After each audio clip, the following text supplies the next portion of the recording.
Hi, everyone. Welcome. We'll be starting in a few more moments or minutes. We're just waiting for more folks to come into the Zoom room. Hola a todos y bienvenidos. Vamos a esperar un par de minutos más para que más personas puedan unirse a la reunión por Zoom. Gracias.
All right, it is officially 5 p.m., so we are going ahead and get started.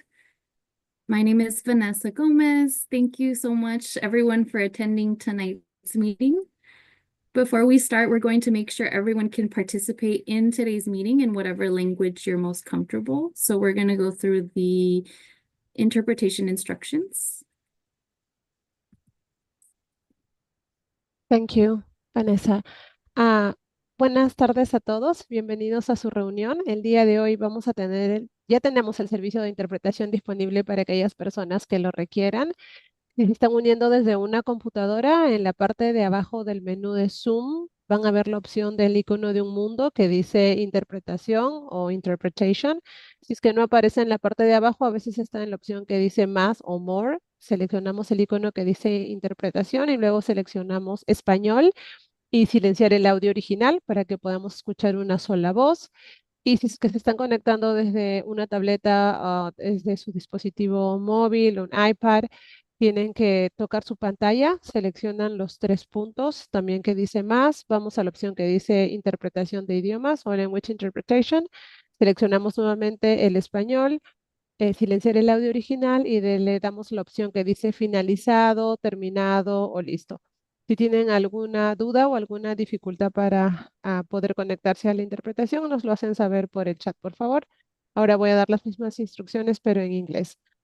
Hello everyone, today we'll have interpretation available for those who need it. If you're joining from a computer, at the bottom of the Zoom menu, you will see a word-like icon that says interpretation or language interpretation.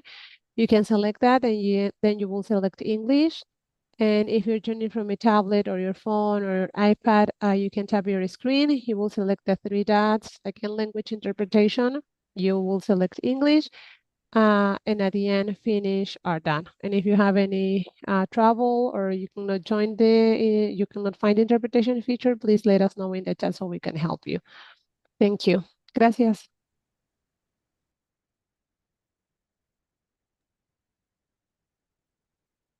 Great. Thank you so much, Linguistica, for sharing those instructions. If y'all give me a moment, I'm going to update the Spanish interpretation really quick. 1 second.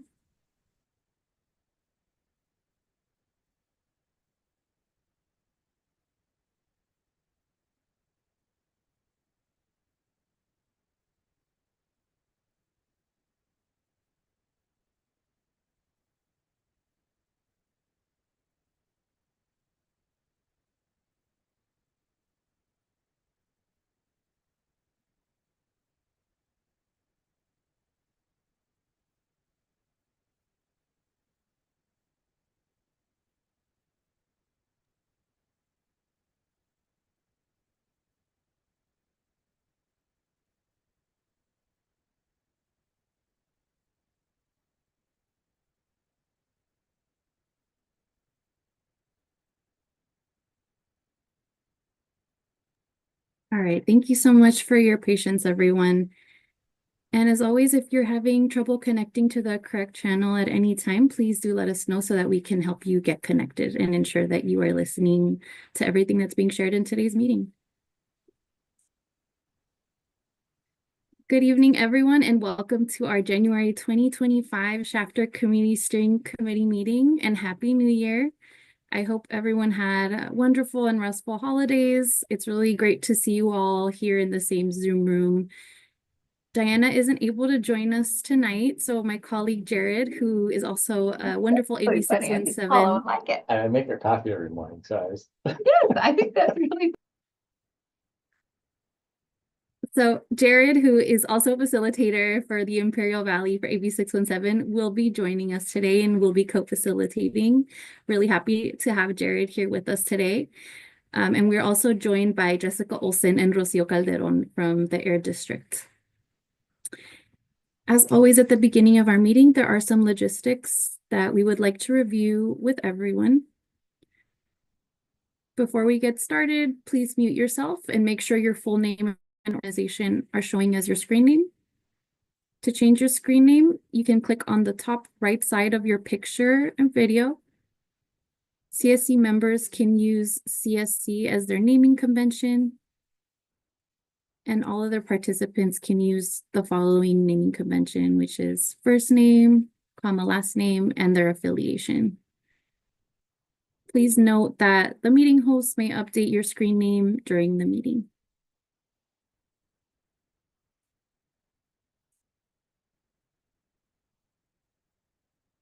This is Vanessa speaking. To support everyone's participation, we invite you to participate in the meeting as much as you're able to. We ask that you please stay on mute unless you're speaking or planning to speak. You can use *6 if participating by phone. Please raise your Zoom hand to ask a question during your presentation question and answer session. Use *9 if participating by phone. And residents in the stipend program should stay for at least 75% of the meeting to be eligible for a stipend, or in other words, 90 minutes of a 2-hour meeting. Jared and I are here to support your participation today and to keep track of any action items that arise during the meeting. Please let us know if you have any questions or technical challenges by unmuting, raising your hand, or putting something in the chat.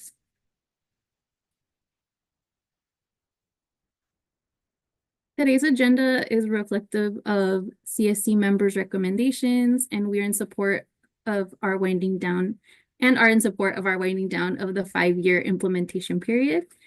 As you can see, we're going to start off with a welcome and introductions, followed by a review of the action items tracker.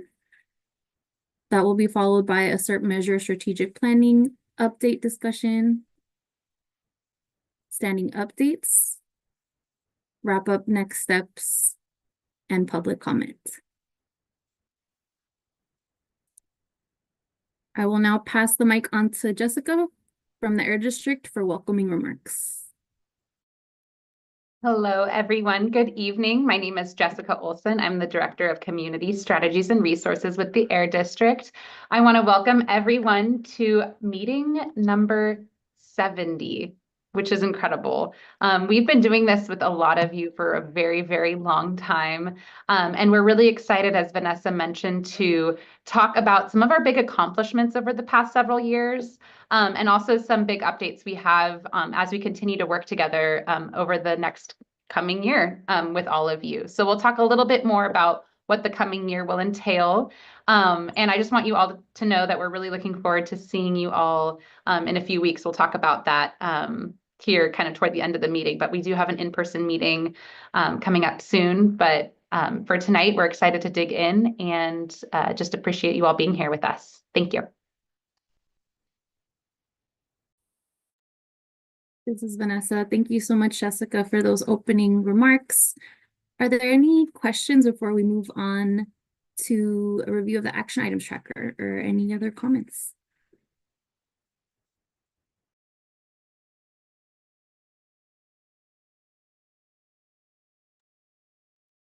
All right, in that case, I'll transition us to review of the action items tracker.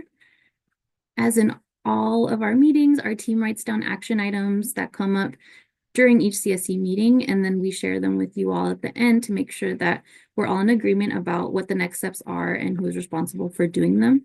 Then at the beginning of each meeting, we review the action items from the last meeting to check the status of these. So now I'm going to pass the mic on to Rocio, who will share progress since our last meeting in November. Thank you, Vanessa. This is Rocio. Hi, everyone. Happy New Year. I'll go ahead and start sharing my screen so we can get started with the action items. Can everyone see my screen? Yes. Great, thank you. So today we have some action items in the completed section. So we'll go ahead and get started here.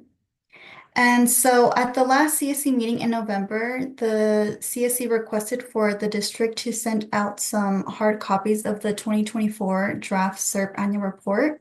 So we went ahead and mailed those to those CSC members who asked for them.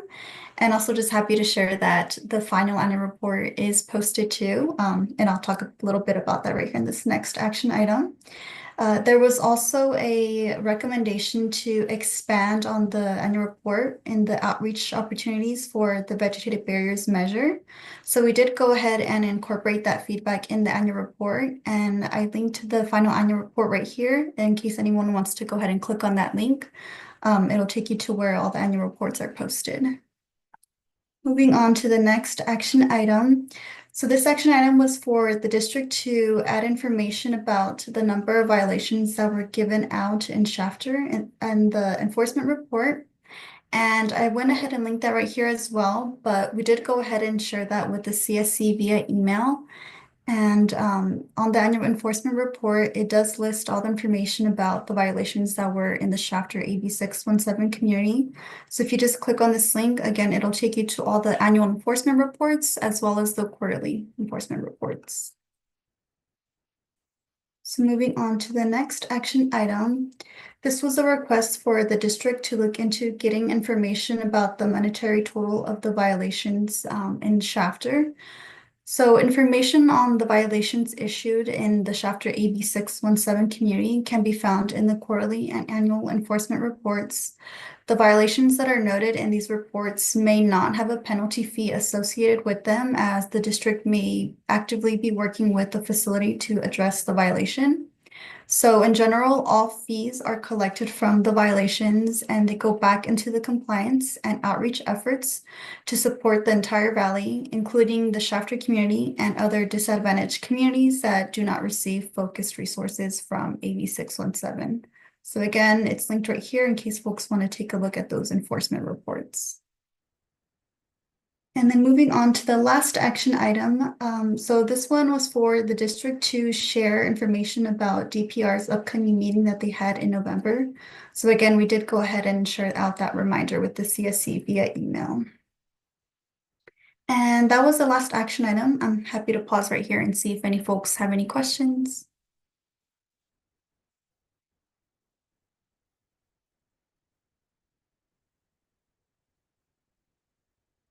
I'm not seeing any hands raised or anything in the chat, but if you guys have any questions during the meeting, feel free to reach out to me. And I can pass it back to Vanessa. Thank you. This is Vanessa. Thank you so much, Rocio, for reviewing those action items for us. If no one has any questions, comments, or changes, I'm going to go ahead and transition us to the next item on our agenda, which is the SERP Measure Strategic Planning Update item. Jessica and Rocio from the Air District will share progress on the remaining SERP measures during this item, as well as solicit feedback from the CSC on these and potential outreach locations. We have an hour for this item, so we encourage folks to ask questions and provide any feedback if you have anything to share. With that, I am going to pass the mic on to Jessica. Hello, thank you again. This is Jessica. I'm going to share my screen, and if I could get some thumbs up when folks can see my screen. Thanks, Rocio. All right, so as Vanessa mentioned, we're going to talk just a little bit about strategic planning, and in particular, follow up on some of the measures that we've been working really closely with you all on, especially the past few months, on some ways to move these measures forward. But before we get into it, as a reminder, we just wanted to talk about what it means to come to this sort of 5th year milestone for the SERP. So as a reminder, the SERP, the Community Emissions Reduction Program, is based on state law. There's the AB or Assembly Bill 617 sort of establishes what the Air District is supposed to do in working with the state and working with you all to establish these emissions reduction programs. And through that law and through some of the blueprint guidance, that SERP is really meant to be a 5-year plan. It was adopted by CARB in February 2020, which really means we reached the 5th year in February 2025. However, as you all know, and we've kind of talked with you about it, especially the past 6 or 7 months, there are several measures that we want to still get done, and we're not going to be done with them by next year, or next month rather, especially the measures where we have funding still available. And you'll see here in a little bit some ways that we can make sure that we still have a path forward for spending the money in your community. So we've engaged in some strategic planning.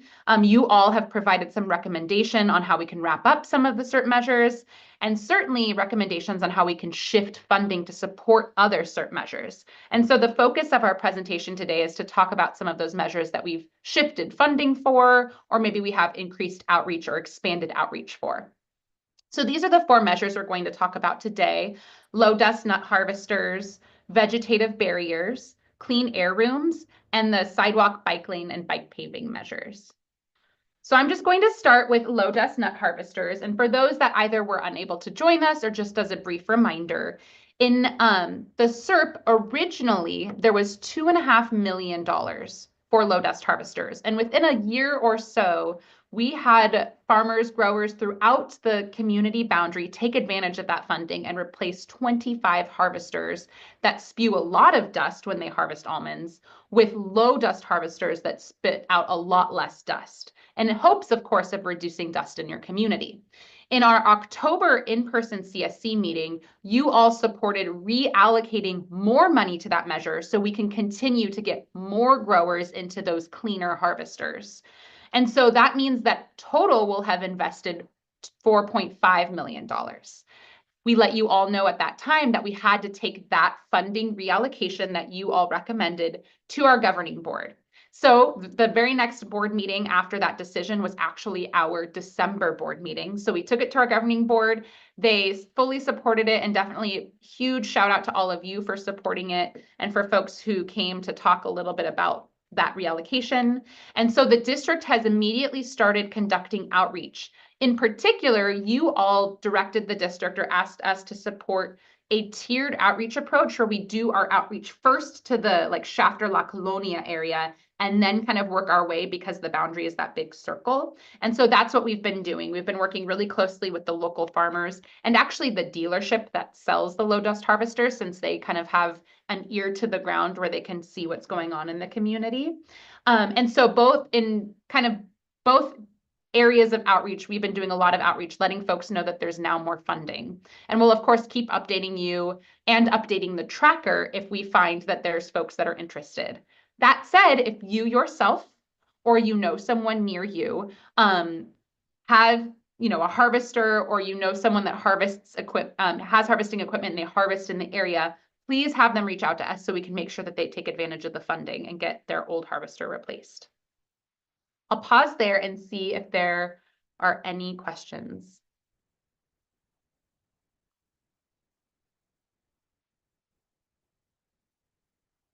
If anything occurs to you throughout this presentation and you want me to go back, please let me know. I'm happy to do it.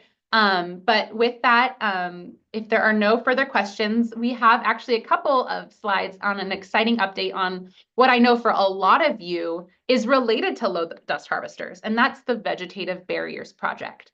So by way of a reminder and some background, vegetative barriers are where we plant trees or shrubs or bushes, in this case oleanders on all of these beautiful pictures, that physically block pollution. And in our case, our goal with the shafter barriers are really hopefully to block a lot of that almond dust from impacting roads and of course residents and schools.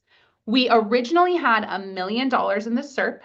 We have wonderful company who have installed oleander barriers on Lerdo and Burbank and 7th Standard, but that didn't even use up 20% of the funding we had available. So as all of you know, we worked with you all to reopen what we call the request for proposal, which is where we say, hey world, we have this money, please apply to our program for the remaining 800,000 or so in funding.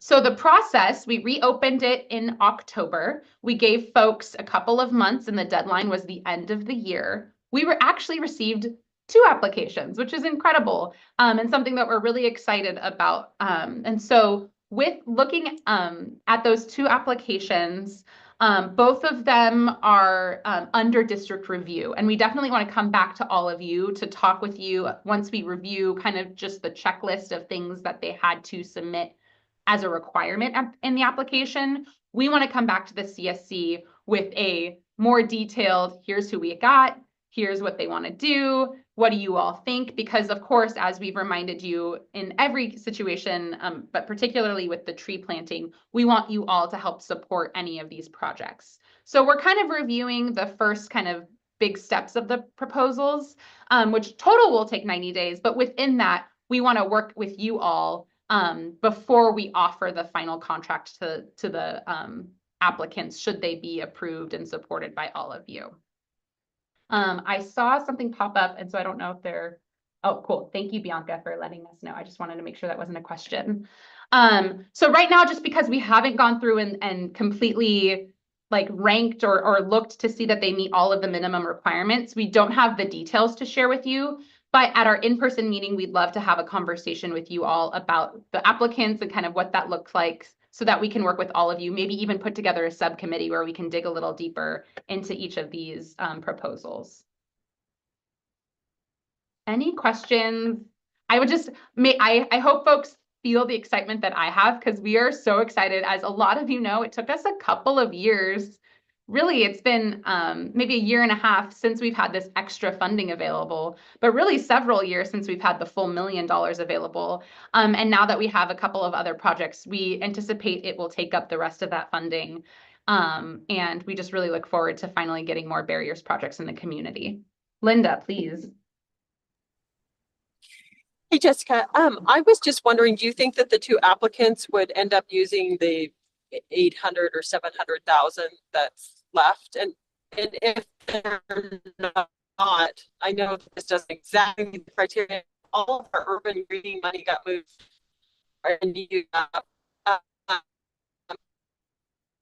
Linda, I don't know if everyone else is hearing it. You're breaking up a little bit at the end. Can you repeat that last? You asked if they are using it, which they are. So it will be, or at least their applications are for the remaining amount.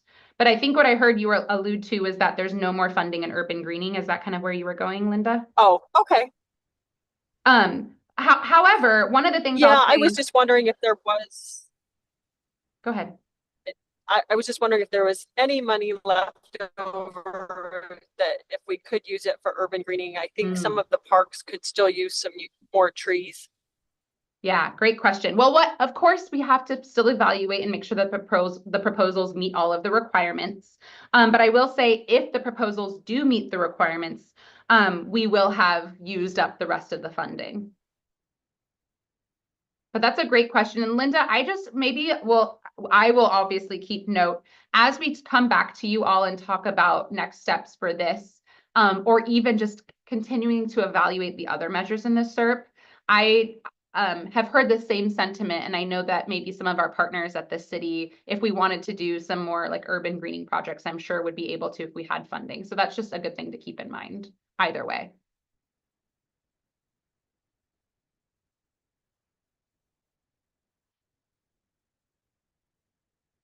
Thank you. Any other questions?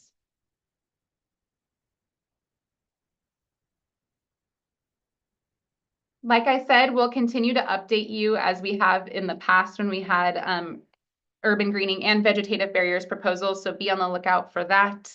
And moving on, I'm going to pass it now actually to Rocio on my team to talk about clean air rooms and some of the enhancements we've made based on your feedback. Thank you, Jess.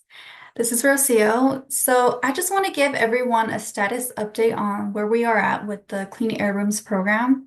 So just as a reminder to everyone, this program offers residents a free residential air purifier for their homes to help mitigate the harmful effects of wildfire smoke. And this program has now been open for a little over a year and a half now.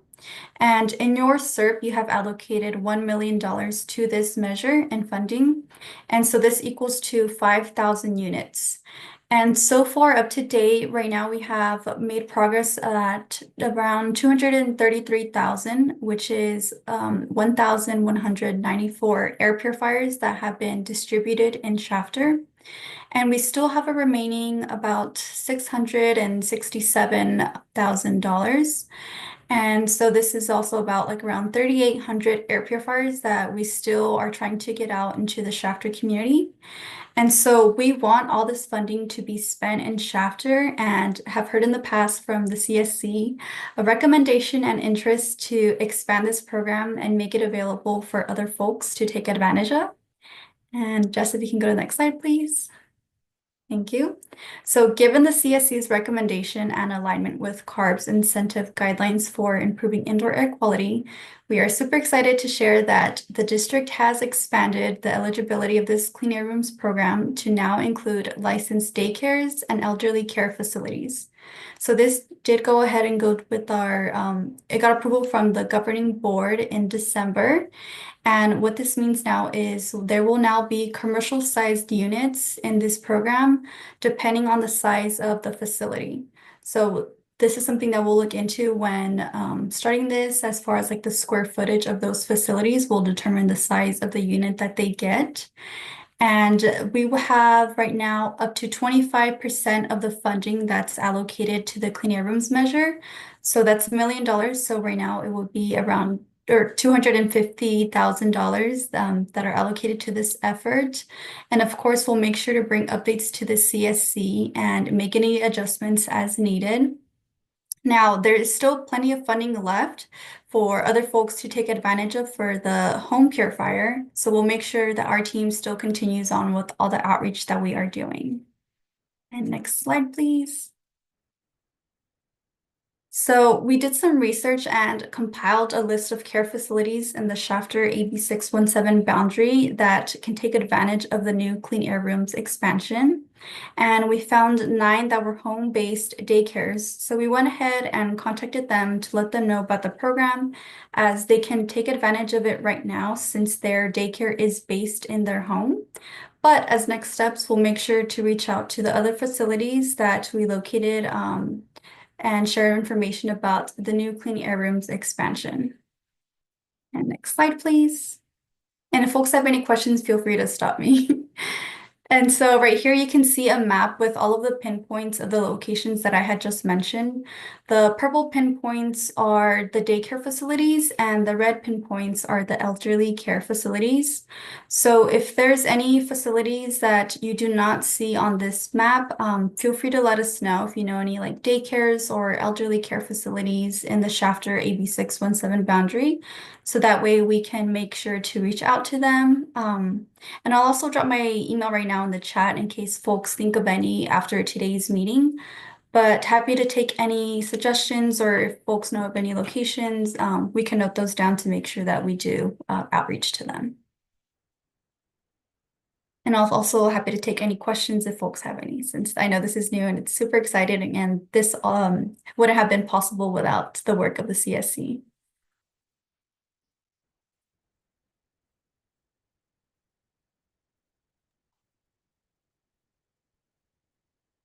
Any questions for Rocio, or even just a place, even though we have a list, you know, and we could keep doing research, if there's a place that you think we should first reach out to, or that you want to make sure we don't miss, you can raise your hand, you can put it in the chat, you can call Rocio whenever. But we do have lots of time right now if there's any other thoughts on those locations before we move on to the next slide.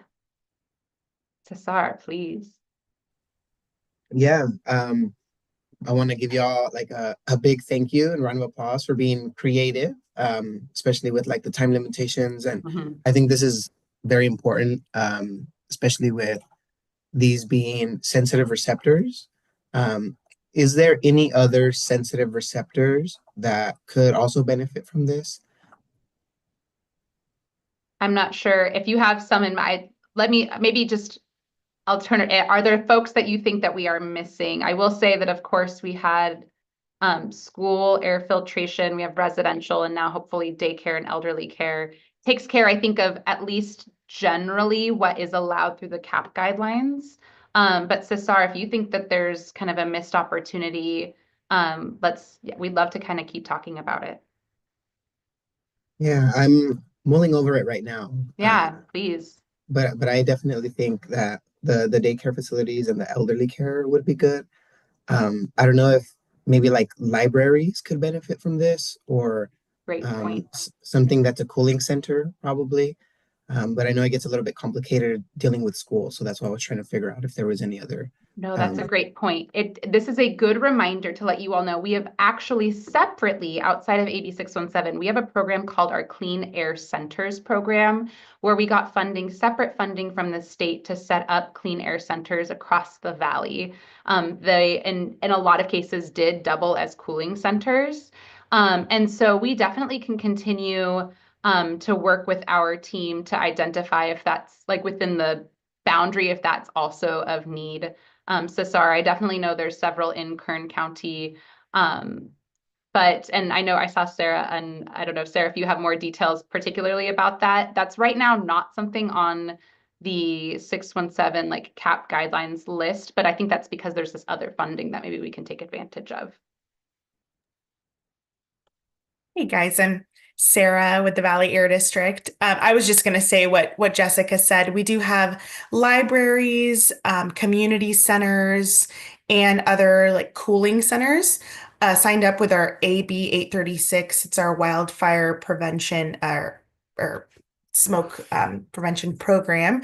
And so, yeah, we have provided a lot of centers in the valley, these commercial units that when there is a wildfire event, they open up to the public and you can go and sit at their facilities. And we were actually recently talking to a lot of them that they like the units so much, they run them every day during their operating hours.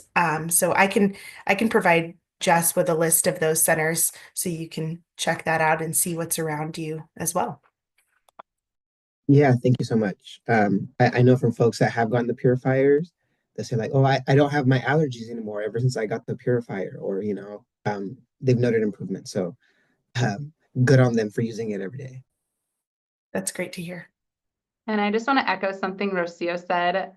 We have used Shafter as our sort of main drivers for this expansion across the valley. You are all the ones who envisioned this going beyond schools and beyond residents way back when. So we keep letting folks know that like this was born out of all of your work and all of your vision. So thank you all for this, and we're really excited about it too.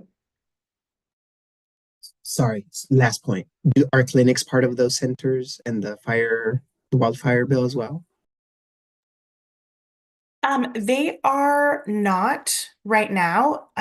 It has to be a center that's open to the public, that has like a communal space that people can use and sit. So if you do know of clinics that are operated like that, you can have them reach out to us. Okay, thank you. Are there any other qualifiers like that for the commercial purifiers? Yeah, there's a couple. Mostly they have to be accessible and open to the public and in a low income and disadvantaged community. Okay, so like no one that has a sign that says we have the right to refuse service to anyone.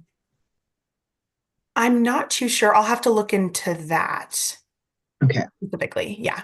thank you. I may be thinking too much into the weeds for this. Thank you for humoring me. These Yeah. are great questions, Cesar. This is Jess again.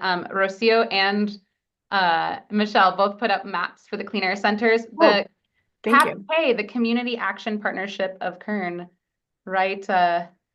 Right, kind of on the corner Birch. Here, maybe it looks like is one of the community air centers. So definitely though, these are great questions and great things for us to continue as we look beyond just the CAP funding, just the AB617 funding to other programs and how we can continue to partner up. But so these are great questions and we want to make sure we answer them and look into them. I saw someone else's hand. Was that Linda's hand that was also up? It was. I just wanted to thank you for opening this up.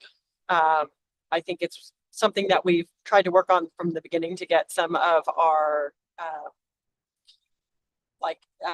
open areas and community centers. So I just want to thank you. I also just wanted to bring up that there is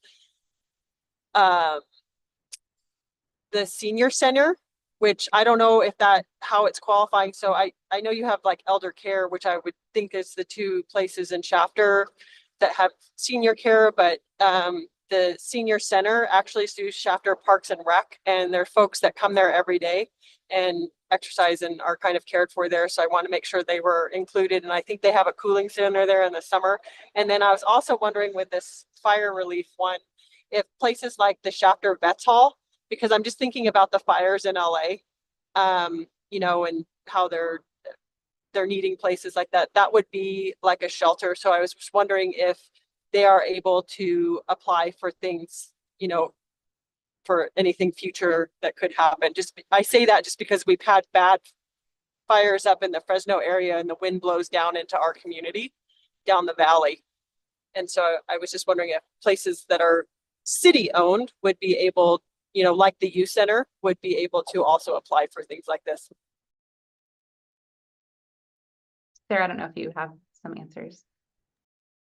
Yeah, so we do have community centers that have applied for the Clean Air Centers program. So city-owned properties can definitely apply for that. We have many like libraries, community centers. I think we might have a city hall, and I'll have to check the list. So they can definitely apply for the Clean Air Centers. For the expansion of the clean air rooms, right now it would be the elderly care facilities, and the daycare centers.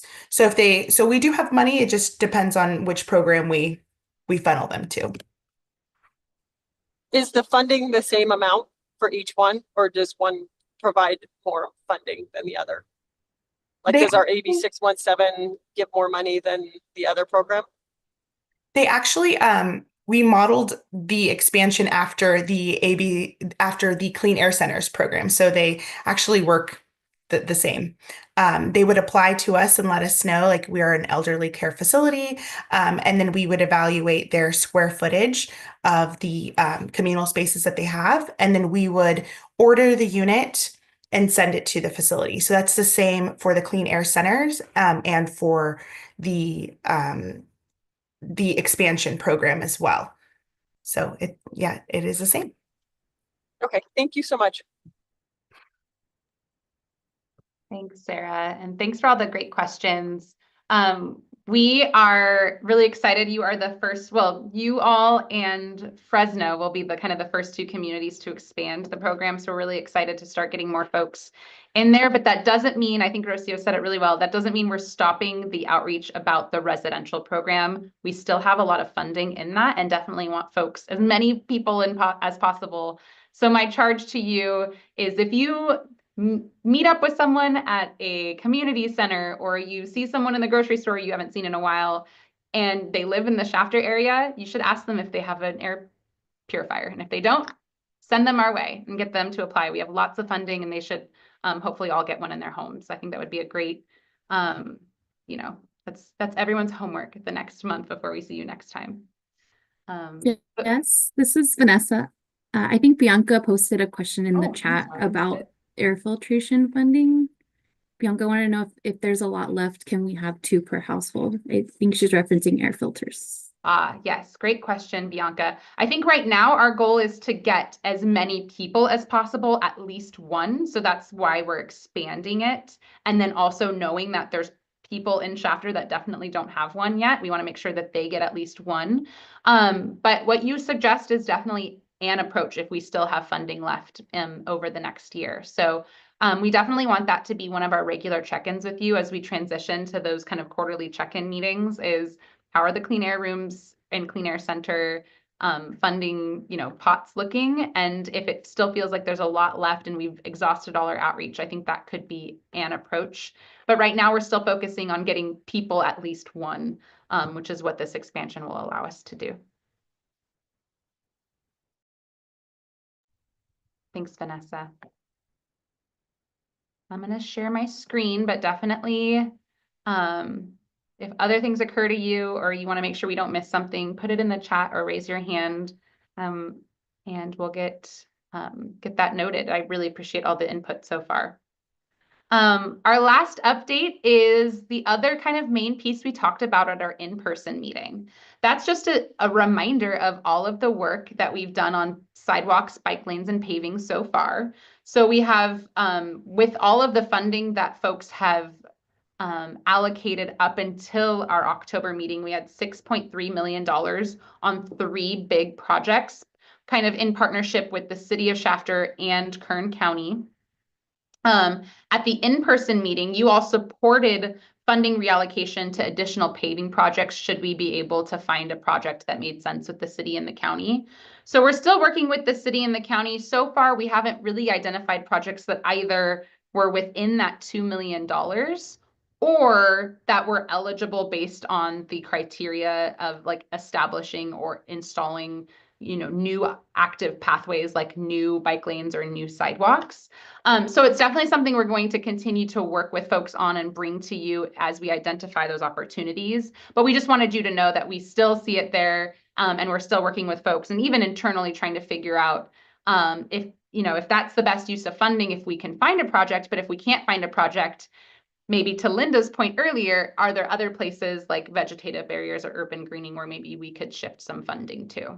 So we just wanted to be transparent about where we were with the process. We have no recommendations for any funding shifts right now, but we definitely want to keep working with the city and the county to see if there are projects that cost $2 million that are within kind of the scope of what the SERP intends.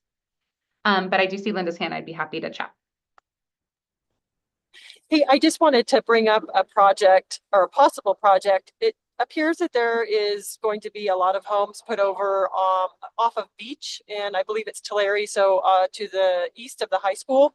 And if we're going to put in some bike lanes and sidewalks, maybe that would be a good place to put them for that community that's going in, because it looks like it's a whole ag square, and you know the kids are probably going to walk to the high school, and that's actually a traveled route anyways because it goes by Parks and Rec.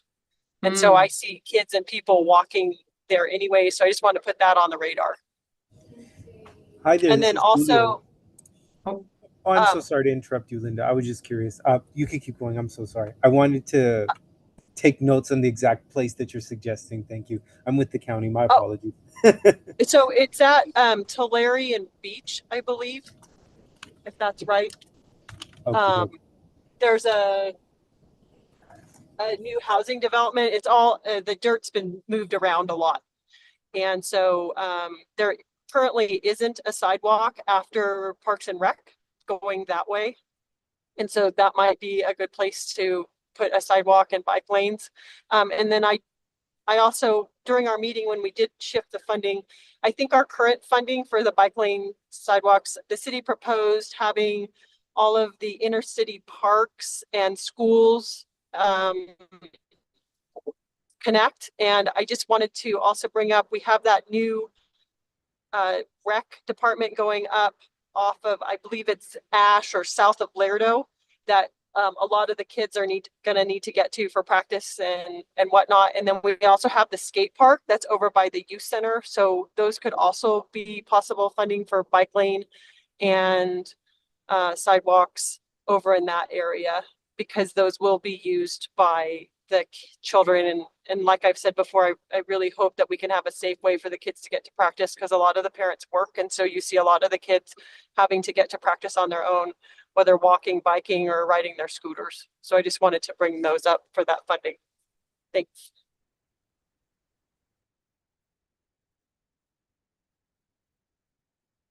And I'm glad we just heard Julio's listening. We definitely have the city here as well. Thanks, Linda. We noted all of that down, and we'll definitely keep looking. And like I said, we're still working with the city and the county, but we just want to be transparent with all of you as we kind of continue to hone in on our priorities over the next year. So just really grateful for all the engagement. Any other questions? I want to make sure I'm not missing anything in the chat.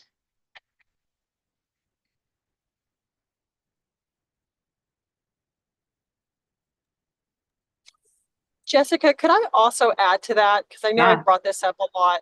At Lerdo Highway and Central, there aren't any sidewalks across. And I know we've got an issue with high-speed rail coming in. I don't really know the plan for that, but when I'm talking about that rec center going in, there really is no safe place for folks to cross at that area. There are no sidewalks across that area. So if we can't find anything for $2 million, that might be an area to look at too.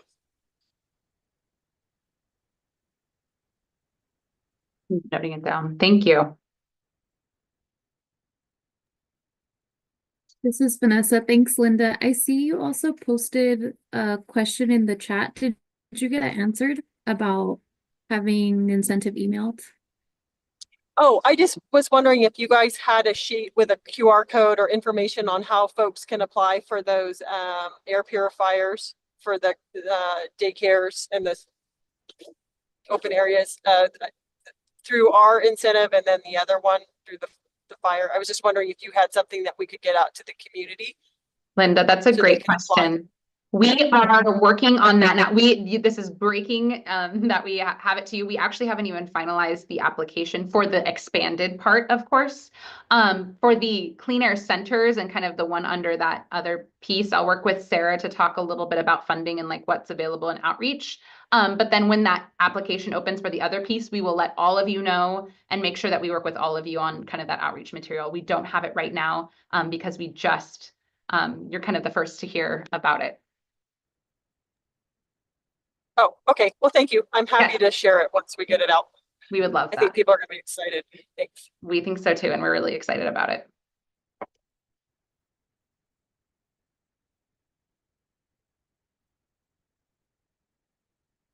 Oops, sorry, I stopped sharing before I had my last slide, which is just talking about some next steps.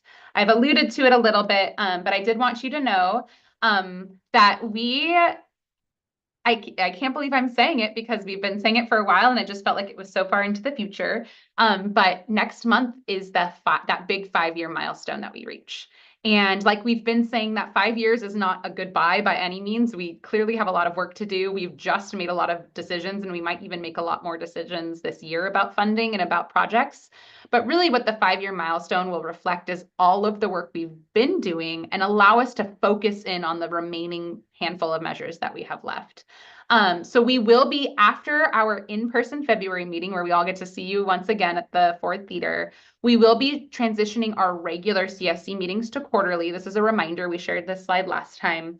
That will be to talk about all of the CERP commitments. That will be to update you all on air monitoring and our typical sort of updates we do about air quality, to talk with you all about outreach ideas, just like we brainstorm in all of these meetings.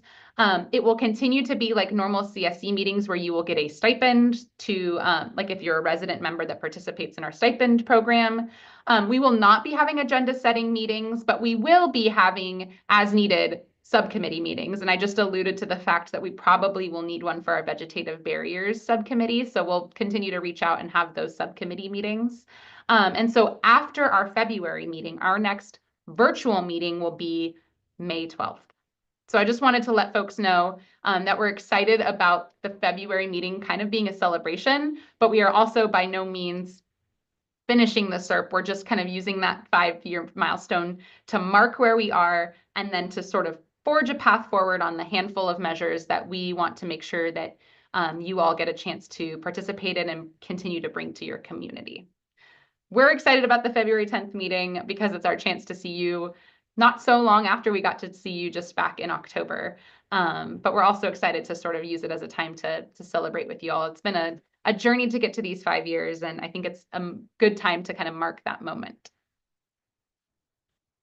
I'm going to stop sharing my screen, but see if there's any other questions about the CERP kind of strategic planning process.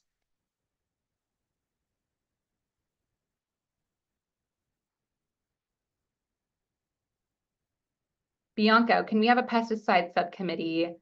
Yes. So Bianca brings up such a great point. I know we have kind of commitments or of course updates from our partners later in the meeting, but I will just mention that our next pesticide subcommittee that we've always hold with Arvin Lamont, we will also invite Shafter to, and we'll make sure that that's one of the discussions. That meeting will be in February. So thank you, Bianca, for bringing that up. And we'll make sure you all get that notification and that kind of are aware of the meeting and the agenda.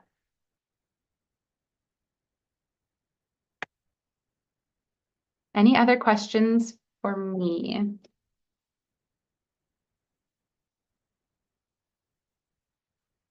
As always, I know a lot of you get a chance to talk to Rocio in between meetings, but as always, if something comes up during the rest of this meeting, let us know or reach out to us and we'd be happy to work with you. And with that, I'll pass it back to Vanessa. Vanessa, thanks so much, Jess and Rocio, for that presentation, those CERP updates. I'm going to go ahead and transition us to our next item, which are standing updates. We'll start off with the Air District. Are there any updates that you'd like to share today? Hi, Vanessa. I can share some updates just for outreach that we've been doing at the district.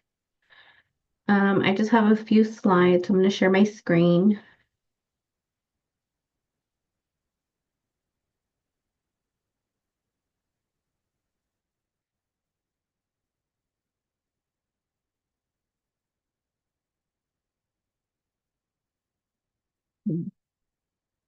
So just some really quick updates about what we've been doing with the Shafter community.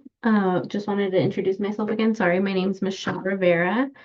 For the things that we've been doing since we have been on holidays, we've been doing a lot of social media outreach.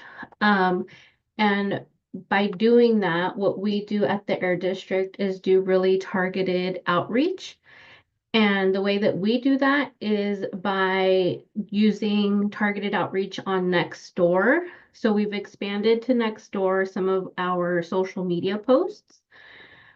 These are just some examples of some of the posts that we've been doing. We're reminding people, that it is illegal to burn trash. We're also reminding people on how they can submit a complaint to the Air District, and we are reminding people that we do go out into the community and investigate those complaints. And we also are continuing with our Clean Air Rooms program promotions and letting people know that they can receive a free air purifier. We are also expanding some of this outreach to Facebook. One of the things that we did hear from the CSC is to be able to publish and be present in some of these Facebook groups. So we have joined Facebook groups in your community. This is just one example of some of the Facebook groups that we are posting to. So this one is one group. It's called Everything for Sale. Even though we aren't selling anything, we are present there and we are reminding people that the free air purifier program is open. So we are doing that. And we are also busy in the world of Healthy Air Living Schools. Our Healthy Air Living Schools team is out in the communities. We're delivering calendars and making those partnerships with schools, principals, administrators, and reminding folks that we do have calendars available and that it's a contest that we do for schools and the kids, the students. This year we had 13 students, I believe, that were featured in the calendar. These students do get scholarships from the Air District. So we encourage the students to participate. If you guys have any kids or know any kids that would like to participate, please send them our way. We'd be happy to send them an entry form or really tell them how they can get involved with the Air District. We will be out in the Shafter community in the following weeks to be distributing these calendars. So if you guys have any suggestions of other places, not just schools that maybe could benefit from having these calendars, please send them my way or Rocio. We'd be happy to drop these off. They come in bundles of 25, but we can drop off as many as they need. I can also put my contact information in the chat so you guys can have my direct contact information. But that is all for me. This is Vanessa. Thank you so much, Michelle, for those updates. And Linda, I see you have your hand raised. Please go ahead. I was just also going to suggest maybe stopping by Shafter Parks and Rec. They might be another resource for the calendars to give to the kids, and maybe some of the no idle signs, if you still have them, if you want to talk to them. Because when I used to take my kids over to practice, people sit in their car with it just idling, and the kids are, obviously over there exercising, playing soccer, baseball, or whatever. So I just thought maybe it was another way to help educate. Thank you, Linda.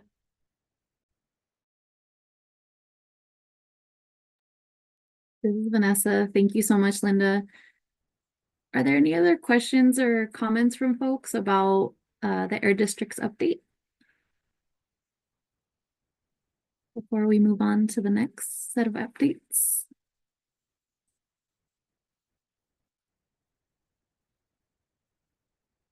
Okay, not seeing anything else, so we can move on to updates from CARB. Hello, everyone. This is Michael Alves from CARB at the Office of Community Air Protection. I just have two quick updates. One of them is the deadline to apply for the consultation group. The AB617 consultation group has been extended to January 24th. I'll put a link in the chat. This consultation group is looking for applicants, community members, environmental justice leaders. It is a paid position, and it's really important in advising CARB in its role with the community air protection process, making sure that it reflects a diversity of views, represents all the stakeholder categories that is called for in AB 617, and also the communities consistently nominated. And so this has been extended. If you're interested in joining, yeah, please apply. The second thing I wanted to mention was that in December, CARB released their community engagement model. This is something that has been advised by multiple community members and environmental justice leaders. I think there's even a couple in this Zoom right now. It is kind of an attempt to implement best practices and standardize the way that CARB engages with communities rather than entering a community and kind of recreating the wheel and how we engage. And there's been a lot of frustration in the past, and that's something that we've heard and want to fix. And this is a step in that direction. And this model is available online to look at, but on January 16th, that's on Thursday, there will be a public meeting. And I'll put that in the chat below. It'll be on Zoom at 6 to 7 p.m. And so if you would like to learn more about the engagement model, you can join that. And I'll put the link below as well, and I'll also make sure that the Air District has the same exact links. All right, that's all for me. And I will also be there in person next month, so I hope to see you guys there as well. Sadly, I missed the last one, so I'm excited to meet everyone.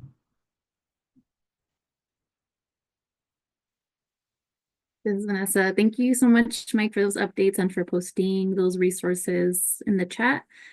For folks who are interested in the consultation group that Mike mentioned, there's a link to that, as well as a link to the public meeting that Mike also mentioned. And Michelle, I see, also posted her contact info if you'd like to send any input her way or if you have any questions.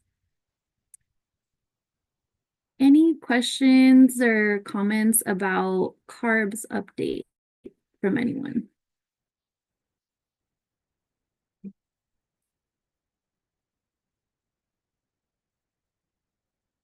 All right, we can move on to DPR. DPR, any updates that you'd like to share?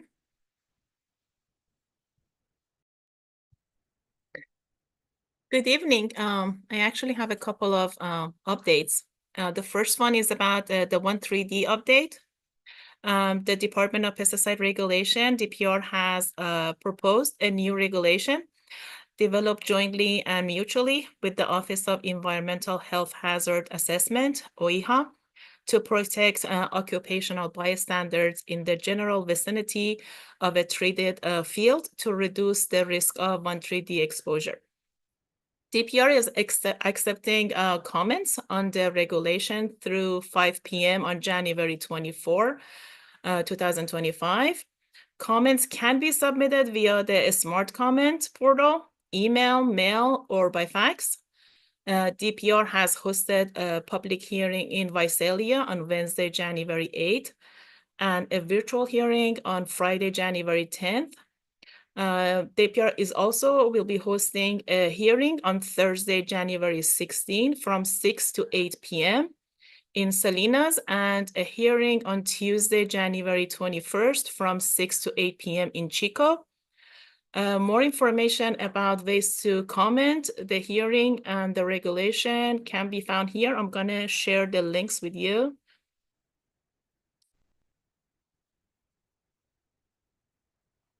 If it comes. Oh, sorry. I think I put too much. And it's not sharing everything. Okay, here you go. So the notice of proposed regulatory action is posted in this website. You can find additional information Let me share that site.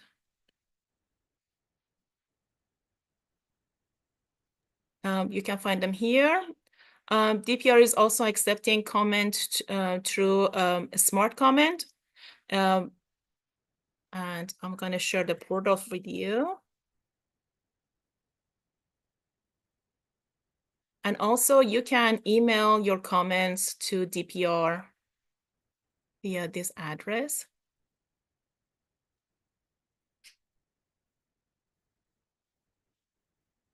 My other update is about spray days. The Office of Administrative Law approved the statewide wide pesticide application notification system regulation on December 13, 2024. The regulation were proposed by the Department of Pesticide Regulation in November of 2023. The final regulations will support the statewide implementation of spray days, California, a first of its kind system to provide advanced information on the plant application of restricted material pesticide used in agriculture. The statewide notification regulation will be effective February 24th, 2025, and DPR is on track to begin the implementation of the statewide system, Spray Day California, in March of 2025. DPR will be conducting outreach to growers, communities, and broader public in early 2025 in advance of the system launch to provide more information on the regulatory requirements and the information provided in the system, including information on the pesticide regulatory system in California. I'm going to share the site for you to view the finalized regulation on DPR's website. And that's it for my updates this week. And I'll be there actually on February 10th to in the in-person meeting with my coworker.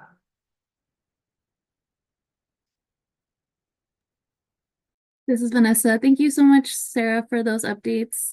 A couple of follow-up questions. I heard you mention that the virtual hearing already took place on the 10th, and I was wondering if there are any upcoming virtual hearings that you plan on hosting for folks that aren't able to travel to the in-person ones. Hi, this is Daniela. I can jump in here. No, that was the only virtual hearing that we're having for this round of comments for the 13D regulation.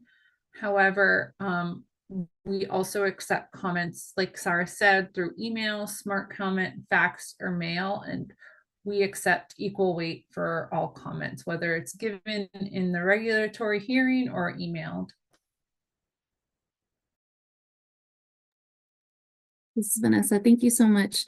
And I'd also like to confirm that interpretation will be provided at the in-person hearings. Yes, confirmed. This is Vanessa. Great. Thank you so much. Are there any questions or comments from folks about DPR's updates? Or any of the resources that they linked in the chat?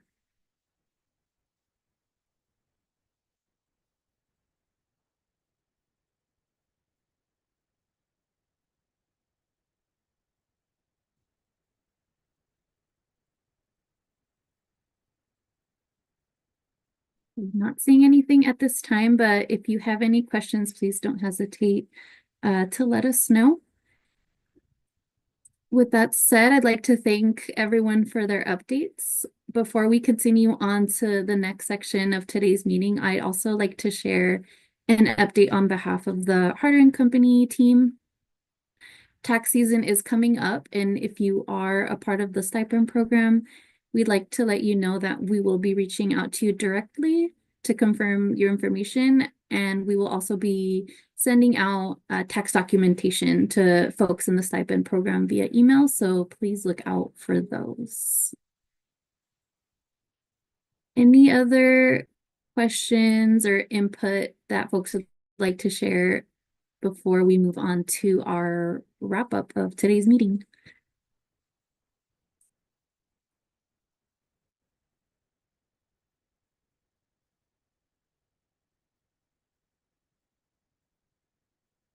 Not seeing anything. Oh, Linda, you have your hand raised. Please go ahead.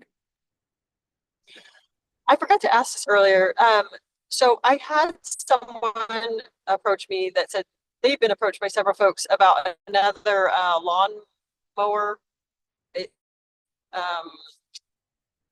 You know how we had that event, and I know that our SERP is kind of done, but they had asked if we were going to have anything else ever, or can they still apply online?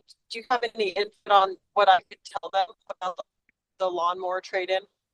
That's a great question, Linda. So a couple things is the program is open valley-wide still. We did actually, at our last event in Shafter was so successful, it did use up the remaining funding in that program. It is one of those programs, though, that as we talk about, you know, over this next year, right, we're focusing in on measures that haven't moved. It is a program that we would be open to potentially, you know, seeing if folks are interested in maybe hosting another one, we could move some more money into it. As of right now, if folks went through our district-wide program, it's not the same amount of funding that you all got in, and it's not at an event-based thing. So it would be a little different. I'm happy just so folks are aware of it, to send the link to you, Linda, so folks, if they're interested in doing it right now. But I will just sort of plant the seed that if we want to move money, we can talk about that as a CSC and see if we can host another event, because it really was successful the past two that we've done. Okay, I appreciate that. And then I feel like there is a want in our communities just because it was so successful. So I guess I'll just tell them they can apply, but you know, maybe we could move money. Another question I had a while ago, I think it was going to CARB, where Shafter community was going to get like an extra, what was it, 20,000 towards buying a car. Did that go through? And if so, is there some paperwork on it that we can send to folks that might need it? Our car replacement program. I think it was like normally 7,000 and we were doing something extra for the 617. We Is that do, correct? yes. Okay. That is exactly correct. So Linda, when we have those car replacement workshops, I think we've talked about them a couple times.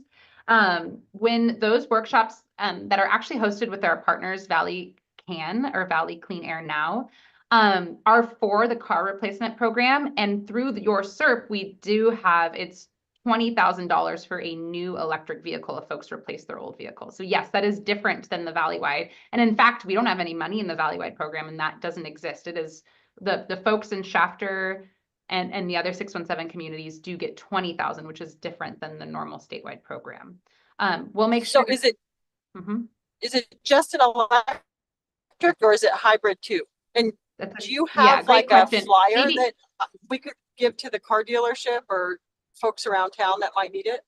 Yeah, so we work really closely with Richland Chevrolet. They're very familiar with it. And we actually, maybe Rocio, if you can go find, there was a presentation that I think actually does a little bit more justice than a flyer, just so that you're kind of aware of all of the logistics. We went through it a few months ago. But it outlines, to your point, there is an electric option, a hybrid option, a used electric option, and a used hybrid option that each carry a little bit of a different funding amount. The dealerships are very well aware of it, and Valley Clean Air Now is super aware of it, but we can, we've been, I think, sending out notices anytime that there is an event in the community, and we'll continue to do so as needed. There's still funding left in that measure. So we definitely want more people to participate, and we'll make sure, maybe Linda in particular, and anyone else who wants it, at our next mail out, we'll do some more outreach, maybe give you some more materials for that. Okay, that would be great. And just a question. So I'm just asking this. So say, I think you said it's by household income, but you know, we have a lot of families that like live together in a house, right? I mean, that's just kind of our community. So I feel like it's a little hard for them to apply because I don't even know how to say this. So you've got multiple families living in a house, so that would be a household income, right? So then they're not going to apply, but they could really use the money for a car. Does that make sense? Yes. So I believe, and we can double check with our team to make sure everyone's on board, a little differently than some things, that household income is based on like your tax filing and who you live with, like who is considered your household is maybe based on some of that kind of upper level tax financial stuff. And so the best way to know is to work with our partners and have folks call and not count themselves out yet. Because it's probably a matter of talking to Valley Can or Okay, even because I feel like that partners. might have stumped some. Yeah, Okay, I 'cause always I'm recommend that kind of that might have folks reach stumped out. some folks. Okay. And then what if someone is like 18, an adult, like a young adult, and that could use it? I mean, technically they would be living with their parents. So would that still lump them into household income? That's a great question. I think it depends on dependent status, and I don't know that I have the right answer. I don't know if any of the folks on I don't know if Sarah, if you have the right answer to that, but sometimes these things are such great or maybe unique instances, but Sarah, maybe you might have a better answer. I only ask that because, you know, they're graduating from high school, they've got a job, their first job, and now they need reliable transportation. And so, you know, they need it's steps, right? And so they don't have the money to like move out yet. So they're with their parents, but technically they're not exactly, they're trying to get on there. So I know it's a weird gray area, but I just wanted to bring it up that is an issue along with all of the families that might live under the same roof, but that shouldn't be considered the same income. I will say, Linda, this is Jess, before I have Sarah answer just generally if she knows about the difference. This is a reminder, it is a replacement. So they have to have an older vehicle first. So it's not for folks to buy a new car. They would have to be replaced. No, I know. Yeah, I know. They don't have like a good car right now. Like I've run into a few that could really use the extra help. But I think that some of the language around it, they're maybe afraid to apply or don't think they'll qualify. And so that's why I'm just asking the question, because of the living situations that we have in chapter. Linda, this is Sarah. I'm with the grants program or the grants department. For those specific questions, each program has like a different way that they interpret what would be a household. Sometimes it's dependent on like the dependents. Sometimes it's just everyone living on the same roof. So I would have you just reach out to our program partners, so Valley Clean Air Now, and they can give you more of the ins and outs of those specific unique situations. But I would always just have them, you know, try and ask the question because it's better, you know, to try and then they rule, you know, Valley Can rules them out versus, you know, them thinking that they don't qualify when maybe they could. Okay, and you have the Spanish interpretation when they call? Yes. Okay, perfect. Okay, thank you.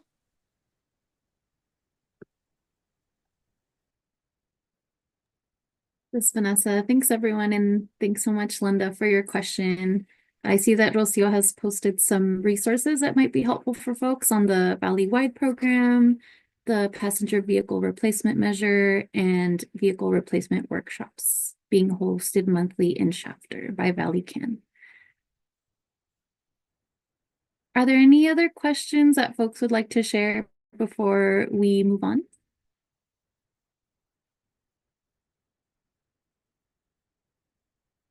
All right, I will go ahead and share my screen so we can go through our wrap-up next steps.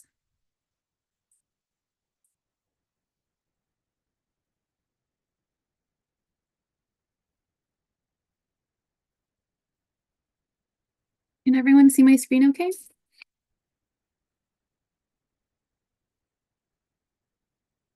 Yes. Awesome, thank you. All right, so we are almost at the end of today's meeting. Thanks everyone so much for being here and engaging in today's meeting, asking really important questions, providing input, all to help address your community's air quality. As we reach the end of our time together, I'd like to share a few next steps that are summarized on this slide. So, as was mentioned before, we're really excited to share that our next Shafter CSC meeting will be held in person at the Shafter Ford Theater on Monday, February 10th. Similar to last October's in-person meeting, we will start the CSC meeting a little earlier than usual. So that will be at 4:30 instead of 5 p.m. to make sure that we have enough time, and so we don't feel rushed. We want to make sure that folks have enough time to be able to share whatever they need to share and have those important discussions. We'd also like to note that there will not be a Zoom option available for this meeting, and we look forward to seeing you all there. We really hope that as many of you can come and chat and come together in community as much as possible on the 10th. And as Jess had also mentioned, with respect to agenda setting, the Air District does not plan on hosting any more agenda setting meetings. The agenda for February CSC meeting will be an in-person celebration of the CSC's accomplishments over the past several years, as well as a review of remaining SERP measure updates. That being said, if the CSC has any other topics that they'd like to discuss in detail, we definitely encourage you to reach out to either the Air District or to us. You'll see that we have contact information for the Air District as well as the Harder & Co team on this slide. So please don't hesitate to reach out if you have any additional topics that you'd like to cover.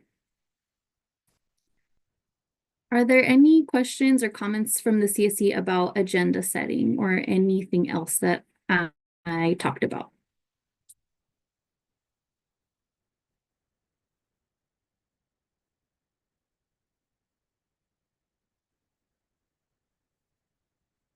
I'm not seeing any hands raised and I don't see anything in the chat, so I will go ahead and stop sharing for now so that we can proceed to the action items tracker.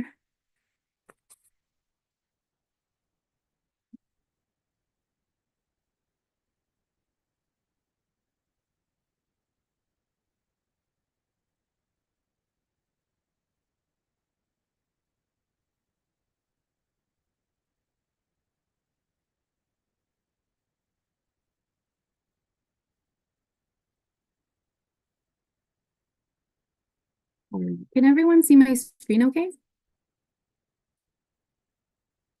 Yes. Awesome. Thank you. Refresh real quick.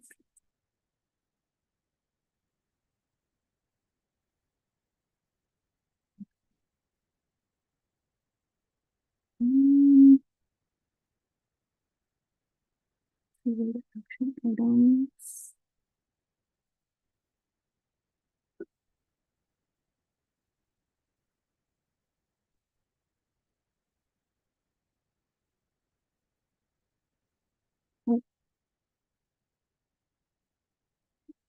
Jared, do you mind bolding the action items, or do you know which action items came up? Yes, I didn't track any pending action items. It seems like most of the questions got answered in today's meeting.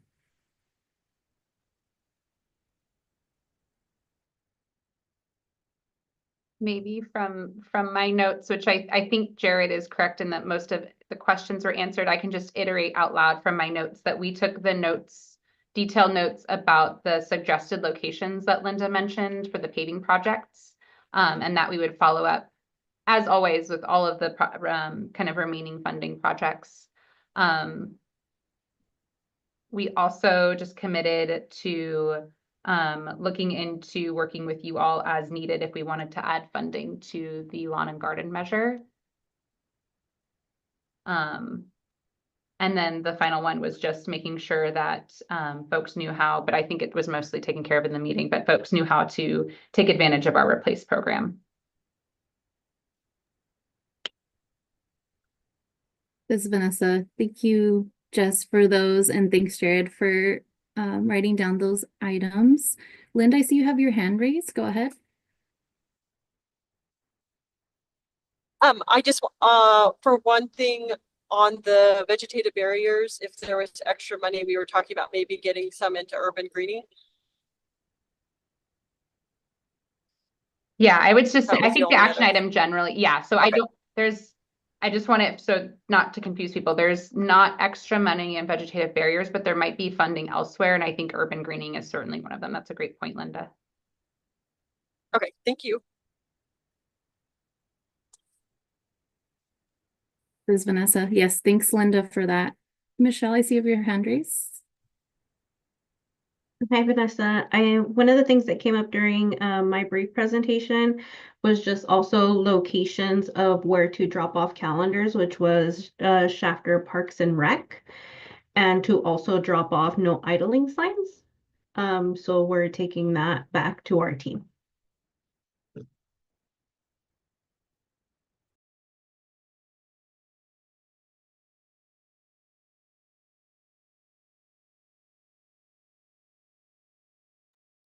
Thanks, Jared and Vanessa. I think that captures them.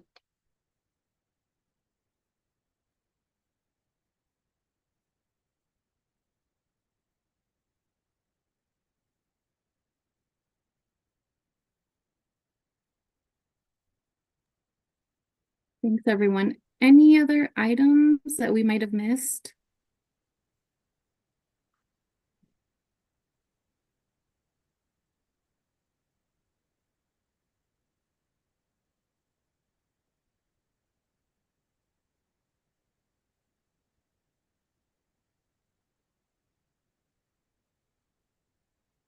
Don't see anything, so I will stop sharing my screen so we can move on to public comment.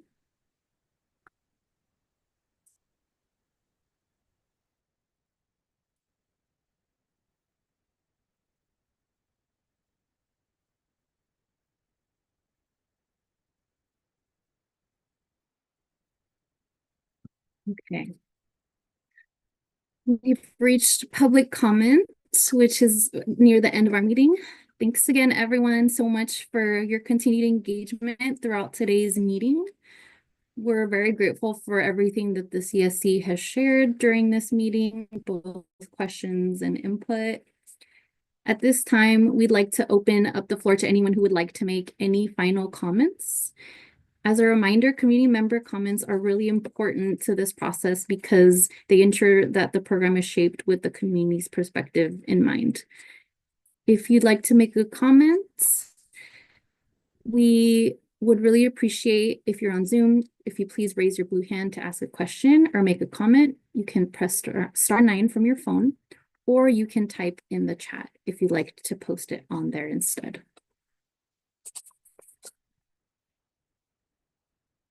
That being said, is there anything that folks would like to share during this time?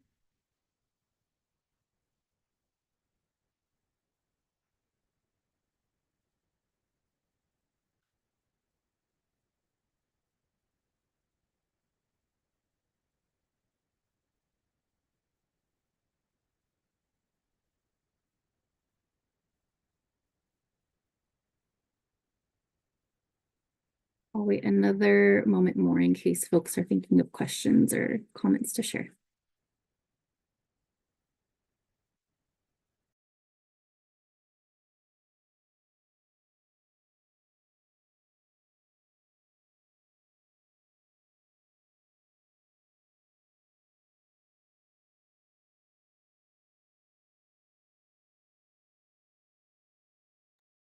Stop sharing my screen to see if there are any comments on YouTube.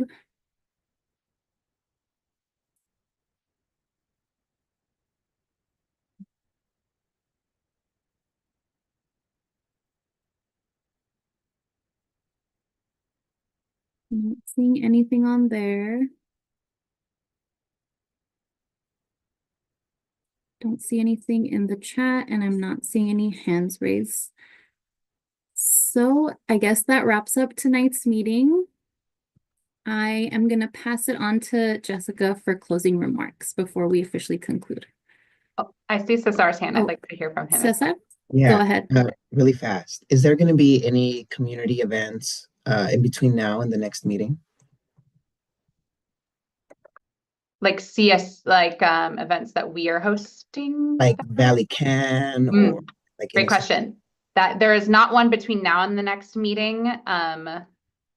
Upcoming. There was a link in the chat. They kind of month by month planned their workshops. Valley Can does. I believe there was a workshop tonight. But when we will let folks know as soon as we know about the next workshop. And I don't know if Michelle or Rocio, if I'm missing any sort of other event that would be happening between now and the 10th. Nothing that has come my way, but I'll keep a lookout and then make sure to update the group. But yeah, you are correct. There was a Valley Can workshop tonight at the Firehouse Subs for pizza.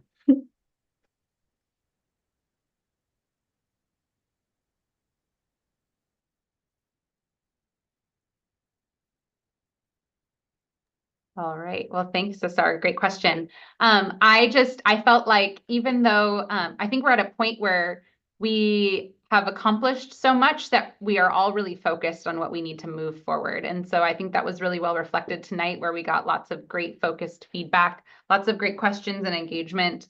But also I think it's a reflection of how much we've have accomplished, that we're able to just talk about a few things remaining in each meeting. With that, I want to thank you all for tonight, and I look forward to seeing you all on February 10th.